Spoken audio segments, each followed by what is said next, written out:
तर मनपा निवडणुकांचं बिगुल वाजलेलं आहे। यावर दादा भुसे, संजय शिरसाट आणि संग्राम जगताप यांच्या प्रतिक्रिया समोर आलेल्या आहेत, त्या पाहूयात। 85च्या आसपास महानगरपालिकेच्या जागा आहेत।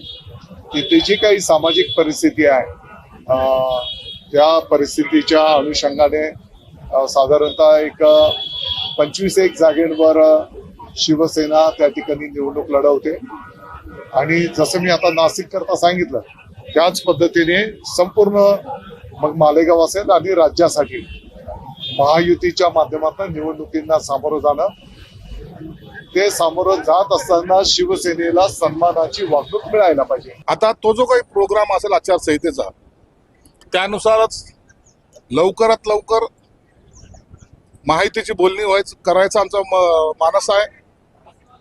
भाजपच्या नेत्यांशी आम्ही संपर्क साधून आहोत, राष्ट्रवादीचे काही असेल त्यांच्याशी संपर्क साधू आणि निश्चितच आहे युती ही लवकर झाली तर कार्यकर्त्याला सुद्धा काम करायला वाव मिळतो।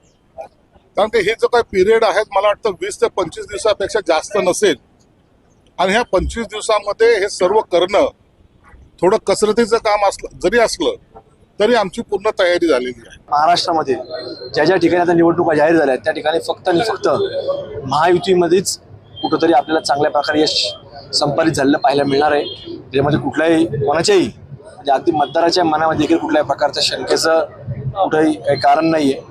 चांगल्या प्रकारे महायुती सरकारमध्ये आल्यापासून चांगल्या प्रकारे काम करते। जनतेचं अगदी समाधान या प्रत्येक कामाच्या माध्यमात होत आहे। म्हणजे आठली कुठलं जरी संकट आलं तर त्या संकटामध्ये महायुती सरकार भक्कमपणे सर्वसामान्य जनतेच्या पाठीमागे उभा आहे।